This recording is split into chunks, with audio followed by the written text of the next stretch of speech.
England beats Sri Lanka in their Twenty20 International in Colombo. England signed off the limited overs leg of their Sri Lankan tour with a return to winning ways in Colombo as Joe Denly ended an 8-year exile in style. England have played 384 international matches since Denly last appeared on the big stage, a low-key outing against Pakistan in February 2010. But he did more than enough to justify his second chance as the tourists reasserted themselves with a 30-run victory just 4 days after a record one-day defeat on the same ground.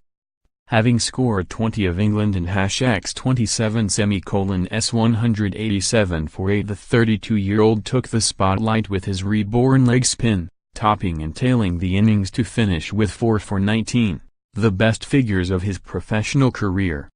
On any ordinary day Adil Rashid and #27's outstanding spell of 3 for 11 would have dominated, but this was a chance to celebrate Kent and #27's comeback kid, whose chances of appearing in the forthcoming Test series have surely spiked.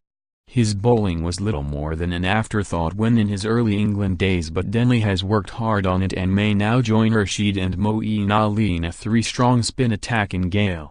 England might still have struggled without Jason Roy and #27's69, a devil-may-care knock that included 6 sixes, 4 fours, 4 dropped catches and all the fun of the fair. After kicking off with a flurry of burly blows, it seemed Roy might be at his domineering best, and although that was not the case, he provided fine entertainment. The first reprieve came on 21 when Roy checked a drive and gave a return chance to Ijuru Udana, who flung out a hand but failed to hang on. Within a matter of seconds Sri Lanka were appealing in vain for obstructing the field, Roy abandoning a risky single and charging back when the attempted run out him on the back of the leg. There was another spurious appeal for a catch when Roy hit the ball straight into the ground. Roy decided to ride his luck as far as he could, launching himself at almost everything, sometimes clearing the ropes with ease and sometimes relying on the generosity of the fielding side. There were dollies on 34 and 41, grassed at deep mid-wicket and long off, and a trickier fingertip chance via the toe end of the bat on 53. Even at the non-striker and #27's end he was in the thick of it, unwilling or unable to persuade Alex Hales to review a poor LBW and involved in the miscommunication that saw Owen Morgan run out. When the end came it was fitting, a thin nick off a shudderingly awful Lakshan Sandakan long hop. Rain arrived moments later, and when play resumed almost an hour later England added 74 for 4 in the remaining 8.4 overs to close on 187 for 8. Morgan surprisingly tossed the new ball to Denly, who has done the job well domestically but was barely a part-time option when he last wore 3 lions. It took 6 balls to pay off, Cuzo Mendes playing inside one that took off stump, and after 5 more it looked a masterstroke when the dangerous Nero Chandikwela fell in similar fashion.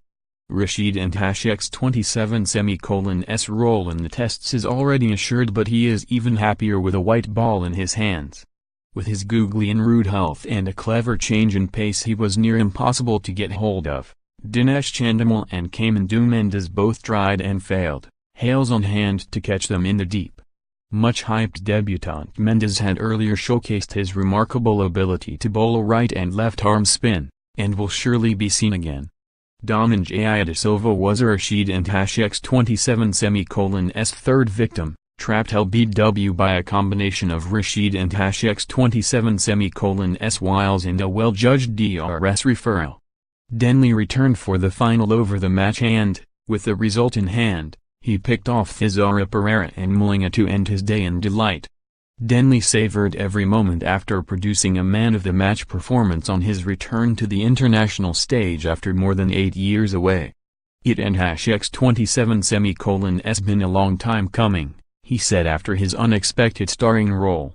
I certainly feel a different player to where I was back then, and I came in with the attitude of embracing it and enjoying every moment of it. I was younger back then and probably didn't and #27 know what to make of it all, but being more experienced and playing in various competitions around the world has put me in a good position to step back into international cricket and perform like tonight. For me, The last 8 years have had ups and downs, but, certainly for the last 2 or 3 years, I and #X27V enjoyed my cricket a lot more and played with a bit more freedom. I and #X27V learned to deal with failure a lot better. That helps.